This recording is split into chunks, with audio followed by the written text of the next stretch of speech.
There are mistakes that don't hurt right away, but end up charging you the highest price when there's no room left to fix them. Like small cracks in a wall you ignore, until one day the whole house comes crashing down.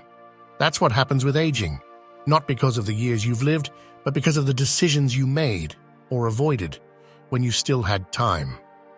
Let me be blunt. Many people reach this stage trapped in a life they never chose, depending on others to feel worthy, carrying around resentment and abandoning their bodies as if they no longer mattered. They think it's normal, that this is just how old age works. But it's not normal. It's a trap. Today, I'm going to show you the 7 most common and dangerous mistakes that can turn your later years into a silent prison. But I'll also show you how to avoid them. And I promise, the final lesson will completely change the way you see loneliness and the time you have left. I'm Gabriel, and welcome to the Stoic Garden. Stick around until the end, because what we're about to uncover might be the difference between growing old with resignation or with freedom. Let's begin. Let me ask you something, and answer with brutal honesty. How long have you been looking back, as if life got stuck in the rearview mirror? How many times a day do you revisit what you lost, what you no longer have, what time, death, or someone's indifference took away from you? If the answer is more than you'd like to admit, then you need to hear this. Because the first mistake that can cost you peace in old age is clinging to what's already gone. Most people, once they reach a certain age, carry a silent inventory, a list of people and things that were once there and are now gone. Some carry the image of a body that no longer responds the way it used to. Others carry the shadow of a love that left, or of children who took distant paths, forgetting who was there when they took their first steps. Many drag around the bitter feeling of a purpose that once felt clear in their youth and now fades more with each morning. But let me tell you something that might be hard to accept. Staying stuck in that list of losses is just as destructive as trying to live in a house that already burned down. You can look at the ashes, cry for the walls that crumbled, but as long as you don't step out from the rubble, you won't rebuild anything. And you'll keep breathing in smoke until it suffocates you. And you know what's the cruelest part? No one's coming to pull you out. Not your kids, not your friends, not time. You're the only one who can choose to stop living in ruins.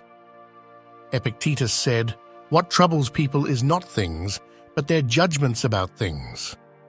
Think about that. The loss already happened. That's a fact. But your suffering, the one you drag around like a chain, comes from your refusal to accept that you can't change it. Every time you cling to the past, you're denying yourself the chance to see what still remains, what can still grow. Let me tell you something. Years ago, I met a woman named Margaret. She was in her 70s, and when you looked into her eyes, you could see a weariness that didn't come from age alone. One day, she confessed to me, fighting back tears, that she had spent 2 decades mourning her husband's death. 20 years, day after day, reliving the same memories, refusing to try anything new because, in her words, any change would be a betrayal of his memory. I asked her if she thought he, if he were alive, would want to see her like that, trapped in a cycle of endless grief. She fell silent, looked down, and then said something I'll never forget. "I don't know. Maybe he'd think I died with him." And there it was, the truth. Margaret had stopped living the day she decided life without him wasn't worth continuing. The tragedy wasn't her husband's death. That's part of life's natural cycle, painful but inevitable. The real tragedy was that Margaret also died while alive because she chose to keep staring at a closed door, ignoring the open windows. I know it might hurt, but I need you to hear this clearly. Every day you spend mourning what can't be brought back is a day lost with yourself. Don't get me wrong, I'm not asking you to forget or erase what you've loved. I'm asking you to let go, to stop carrying a weight that only crushes your spirit in the years you still have. Even Christ, when he raised Lazarus, didn't just give him physical life. He gave him a second chance to walk free outside the tomb. And as long as you're clinging to the past, you're living inside your own emotional tomb. So here we are. Point 1. Clinging to what you've lost gives you nothing back. It doesn't bring people back. It doesn't bring youth back.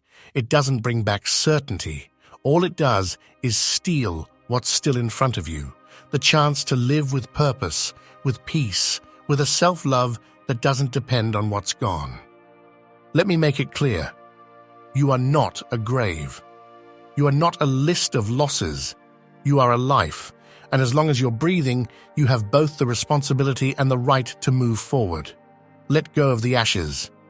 What comes next may not be the same, but it can still be meaningful, and that's entirely up to you. If you've been reflecting on how much time we've lost looking back, holding on to the ashes of what won't return, then you'll understand that this habit of clinging to the past rarely comes alone.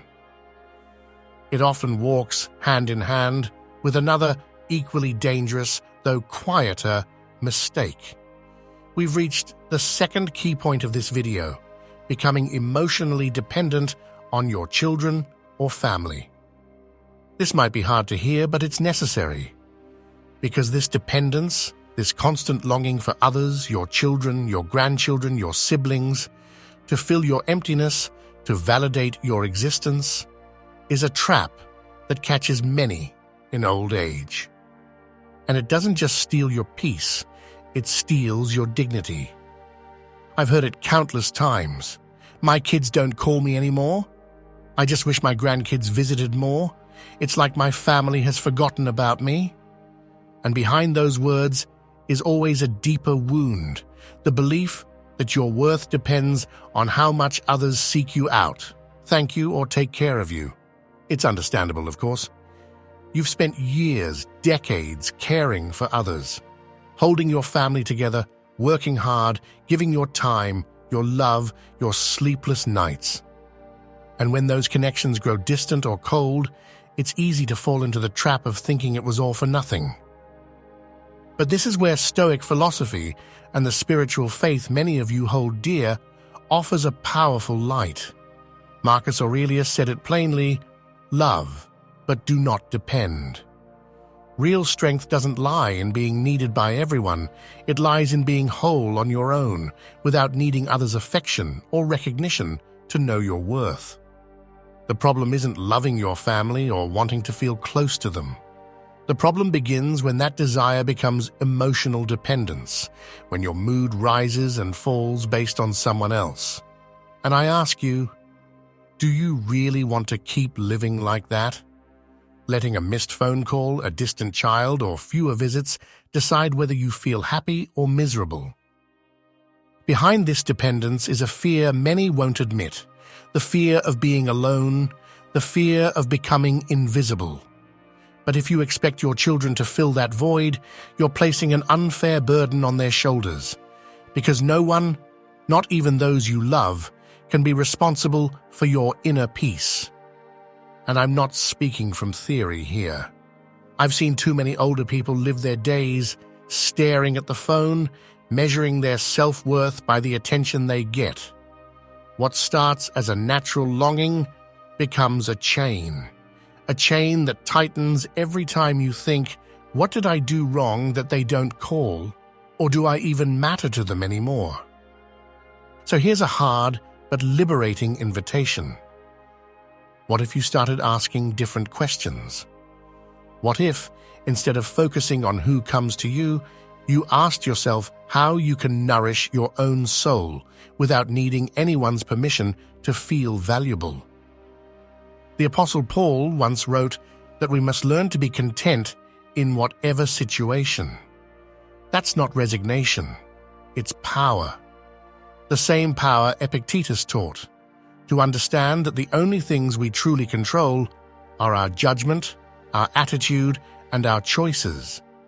When you choose to stop depending emotionally on your children, something shifts. It doesn't mean cutting ties. It doesn't mean becoming cold or distant. It means seeing yourself as the source of your own serenity. It means realizing that true love isn't begging for attention. It's offering it freely without expecting anything in return. And paradoxically, when you stop demanding affection, when you become emotionally free, your relationships often improve. Because you're no longer approaching them with a scale in hand, weighing how much you're given or denied. You come with abundance, not with lack. So ask yourself today, how much of my happiness have I tied to the presence or absence of my family? What would happen if I decided that my well-being depends on no one but me? Because that is the truest act of self-love. And believe me, no one can take your peace once you realize you never needed to borrow it. That peace was always inside you. You just have to claim it. Now that we've seen how emotional dependence robs us of our peace, you might be wondering what you can do to start taking back control. Because it's not enough to simply recognize the problem, you have to have the courage to cut it at the root. And that brings us to the third point of this video, a mistake many people make without even realizing it, treating your body like it's disposable. I know it sounds harsh, but it's the truth. At a certain age, it's easy to fall into the trap of thinking your body doesn't matter anymore, that the aches, the fatigue, and the limitations are inevitable. So why fight it? But let me tell you something clearly. Your body is not trash. It's not an old piece of furniture you can let fall apart without consequences. Your body is the vessel that carries your mind, your spirit, your freedom. And if you don't care for it, you'll slowly be surrendering the autonomy you value so much. Stoicism has always been clear about this. Epictetus said we should care for our body, but not be slaves to it. And the key lies in that word, care. Not giving up, not obsessing, just caring. Every small effort you make today, every mindful movement, every healthy choice is an act of resistance, not against aging itself, but against the fatalistic idea that trying is no longer worth it. This is the third point in the video, and here's where things can start to shift, if you're ready. The strategy is simple but powerful. Make movement a daily ritual, not for appearance, but as a form of respect for your own life. It doesn't matter if it's 20 minutes of walking, stretching when you wake up, or lifting a chair to strengthen your arms. What matters is that each day, without excuses, you send a clear message. I'm still here. I can still act. I still have a choice. Let me tell you about Mr. James, a 78-year-old man I met at a workshop. He told me that for years, he'd accepted his physical decline as something inevitable. Every day he sat in the same chair, watching TV, watching his legs grow weaker, his back curve more. Until one day, after a doctor's visit where they talked about canes and dependency, he decided to try something different. He started simply, walking for 5 minutes around the house. At first, it was difficult, but he made it a non-negotiable habit. 5 minutes became 10, then 20. And it wasn't just his physical strength that came back, his energy returned, his mental clarity improved. He told me something I'll never forget. I realized that as long as I can move, I can still make my own choices. That's the key. Your body isn't just flesh and bone, it's the tool that supports your dignity and your ability to choose. You don't need massive changes, just consistency. Every movement is a declaration of independence. Before we move on to the next point, I want to give you a direct invitation. If this reflection is stirring something inside you, if you know you've been neglecting your body and today feels like the day to change that, subscribe right now and hit like. I'd also love for you to comment and let me know which country you're watching from, and leave a simple but powerful phrase. Taking care of my body is respecting my life. That way I'll know who among you is truly ready to take the reins, not just of your mind, but of your health too. And don't go anywhere. The next lessons are just as important, and trust me, the final one has the potential to completely change the way you face loneliness and the passing of time. Let's keep going. We've already talked about how taking care of your body is an act of respect toward your own life. But here's something curious. Many people, even after they start moving and becoming more aware of their physical health, still carry around a silent poison that seeps into every day. It doesn't enter through your mouth or affect your muscles, but it's just as destructive. I'm talking about the fourth major mistake you need to avoid: poisoning your mind with news, complaints, and resentment. And I want you to think of it this way. Just like the food you eat determines your body's energy, the thoughts and words you feed your mind determine the quality of your soul. But we live in a world that seems designed to feed us the worst kind of mental fuel, fear-driven news, conversations where all anyone does is complain, memories of injustices you carry like an old, unpaid debt. Day after day, you sit in front of a screen that repeats bad news. You surround yourself with people who only talk about how terrible everything is, and you allow yourself to relive offenses that happened years ago. What's the result? A poisoned mind, incapable of finding peace. This mistake is so dangerous because it doesn't show up all at once. It slips in quietly, disguised as staying informed or venting or having the right to be upset. But every complaint, every alarming headline, every grudge you revisit is like a daily drop of poison. And when you repeat that cycle for weeks, months, even years, you start to believe that the world is dark, that nothing's worth it, that people are cruel, and that you're trapped in that web. The problem isn't just what you hear or read, it's who you become because of it. A poisoned mind loses its ability to think clearly, to be present with gratitude, to be truly free. You start reacting automatically with pessimism, with bitterness, with a cynicism that doesn't protect you. It traps you. And let me say something even harder. When you feed yourself with complaints and resentment, you're not the only one who suffers. You start to poison your relationships too. You become that person nobody wants to visit, because everyone knows the conversation will end in complaints. Your children, your grandchildren, your friends, they start pulling away. Not out of cruelty, but because no one wants to carry someone else's emotional weight. Marcus Aurelius said, "The life of a man is what his thoughts make of it." You cannot live in peace if you let the noise of the world invade your home, your mind, and your heart every day.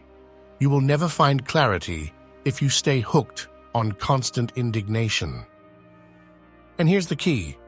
While you can't control what happens outside, the news, other people's actions, injustices, you can control what you allow to live inside you. The antidote to this poison lies in the conscious decision to filter what you consume mentally. It's not about living in a bubble or denying reality. It's about taking ownership of your focus.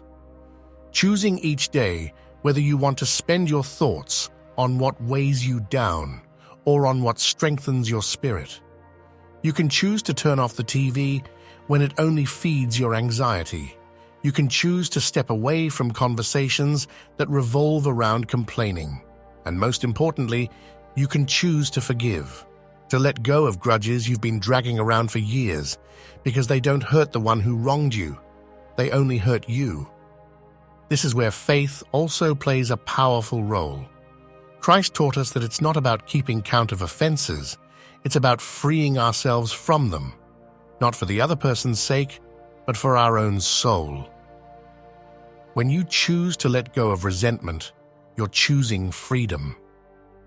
So now I want you to ask yourself, what kind of thoughts have you been feeding? What voices have you been listening to? Because just like the body, the mind can either be poisoned or strengthened, depending on what you give it.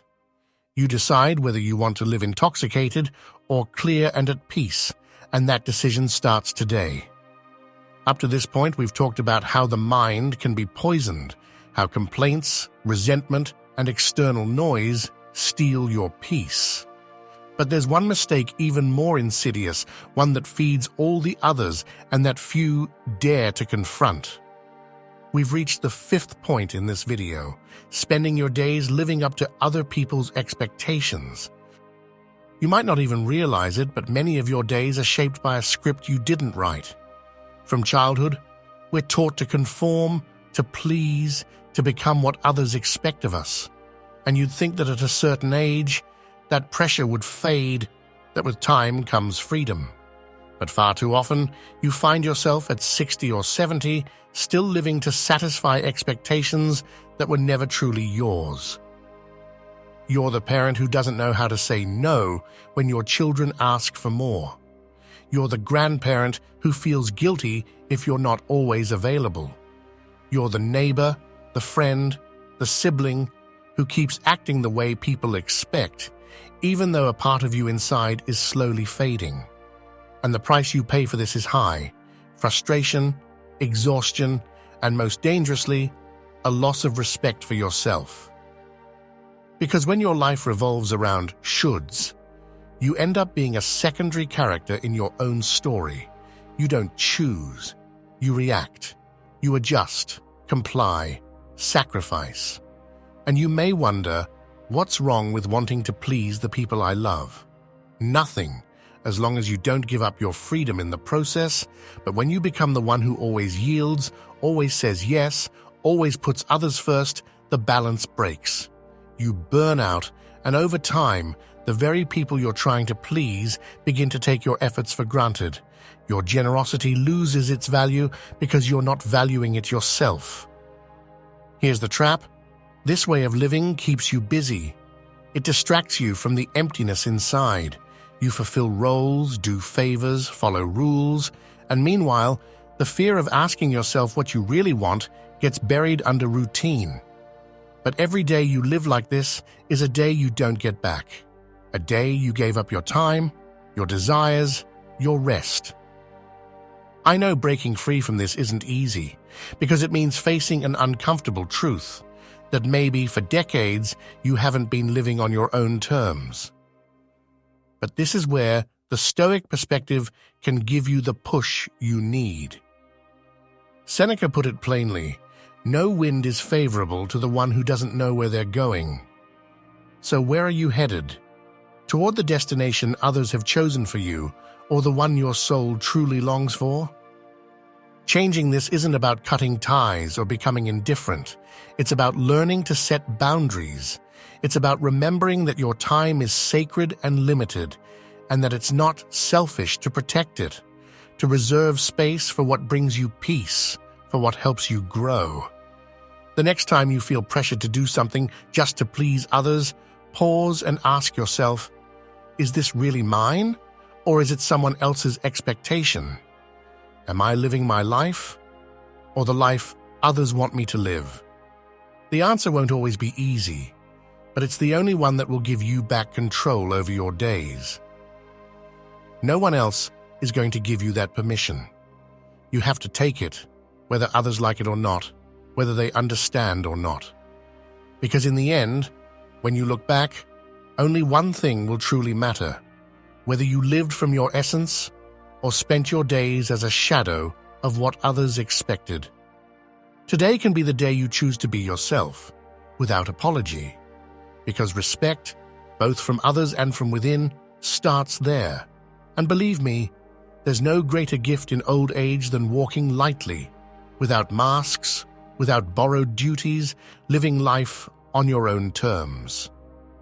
We've already seen how living to meet other people's expectations is a slow, silent way to lose yourself. But if you think the danger ends there, you're mistaken, because there's another mistake that usually follows right behind, like a chain that tightens even more.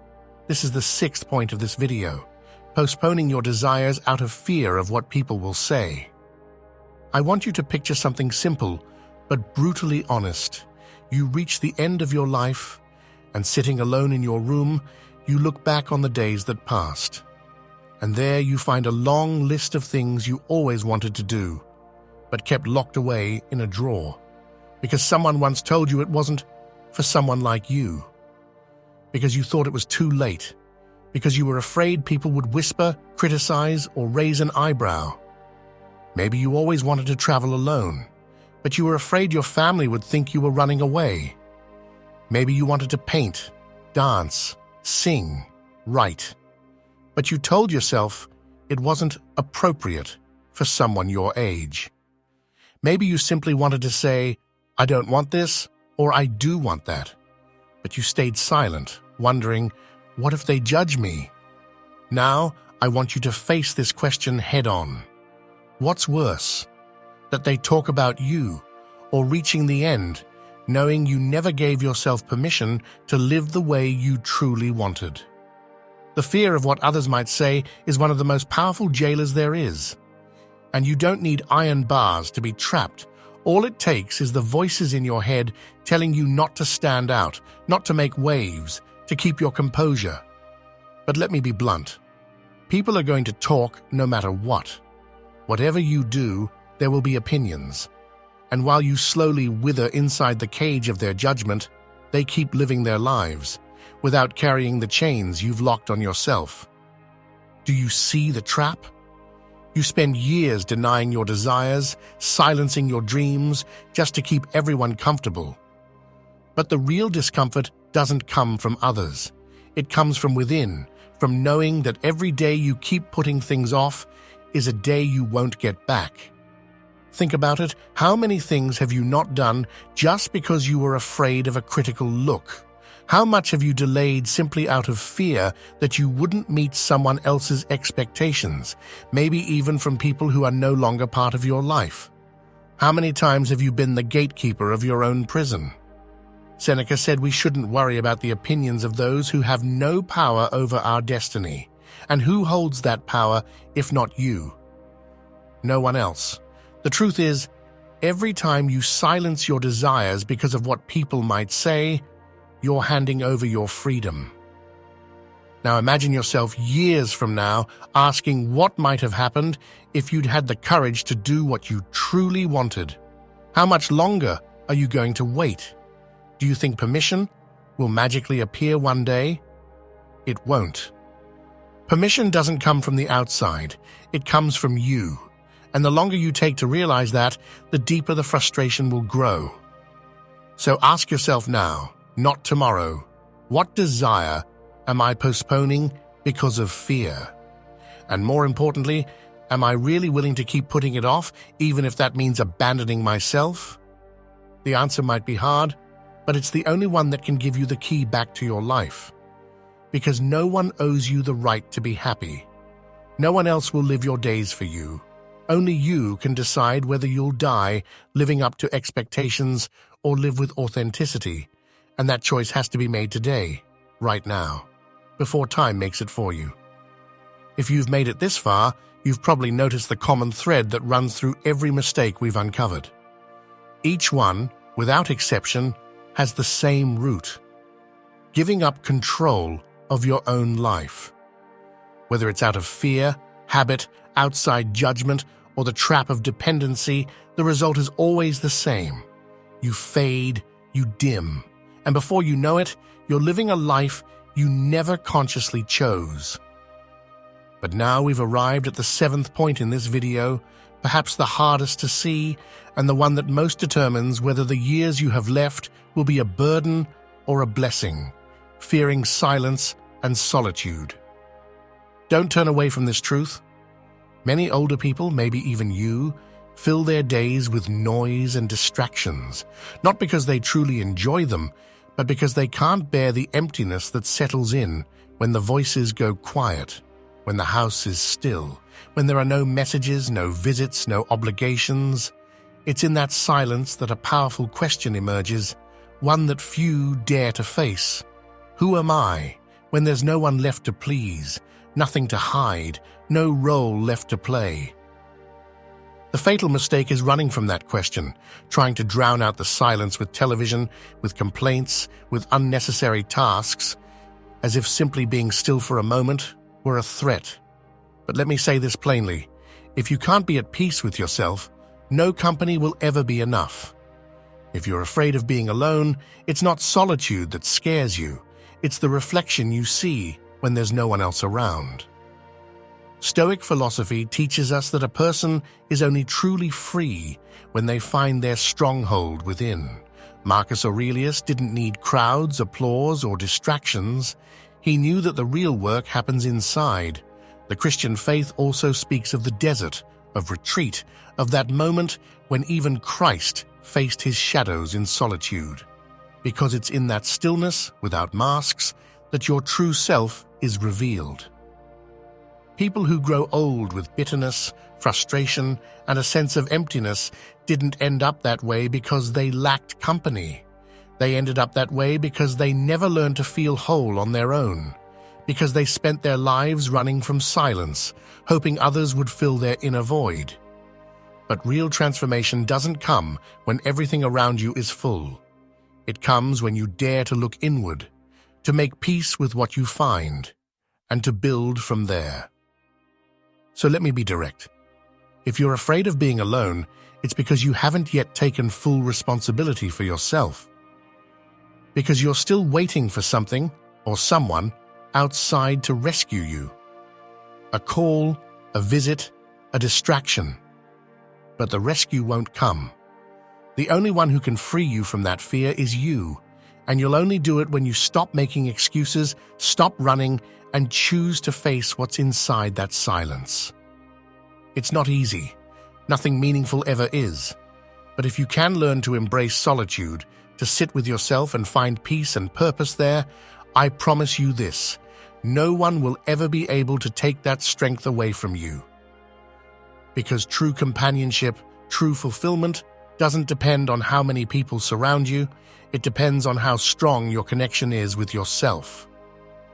This is where our journey ends.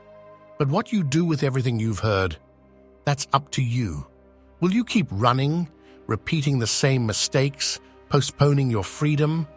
Or will you look silence in the eye and decide, once and for all, to live life on your own terms? The choice is yours. It always has been. If you've made it this far, then you already know this isn't a place for sugar-coated words or softened truths. We're not here to sweeten reality. We're here to face it head-on, with the raw honesty that someone who wants to live with dignity demands. What we talked about today isn't empty advice or feel-good quotes about growing old. These are clear warnings and also opportunities. Because now you know that those mistakes, those habits and beliefs so many carry without even noticing, aren't unbreakable chains. They're choices, and whether you keep carrying them or break free is entirely up to you. Not everyone has the courage to stay until the end. Not everyone can handle hearing that much of their dissatisfaction comes from themselves, from their daily decisions, from what they allow and tolerate. But you can, and that's why you deserve more than just easy applause. You deserve a firm reminder. No one else is going to write the next chapter of your life. Only you decide whether the years ahead will be filled with resignation or with freedom. I want you to drop a simple but powerful phrase in the comments: I take control. Those 4 words, along with the country you're listening from, will be your visible commitment, your declaration to this community that you didn't come here to stay asleep, but to wake up. Because that's what we do here at the Stoic Garden. We unearth the truths others choose to ignore and use them as tools to live with purpose, strength, and serenity, no matter your age or circumstances. My name is Gabriel, and this channel exists for one simple reason: to walk alongside those who are ready to take responsibility for their lives, leaving behind excuses, victimhood, and the invisible chains society tries to impose. If you're one of them, subscribe now and join this space where we're not afraid to speak with clarity, where we choose to live with dignity and without masks. Share this video with someone you know needs it, someone who's maybe been stuck in those patterns for too long and needs a wake-up call. This conversation doesn't end here. There's so much more to explore, so much more to discover within you. Stick around and choose one of the 2 videos that will pop up on screen.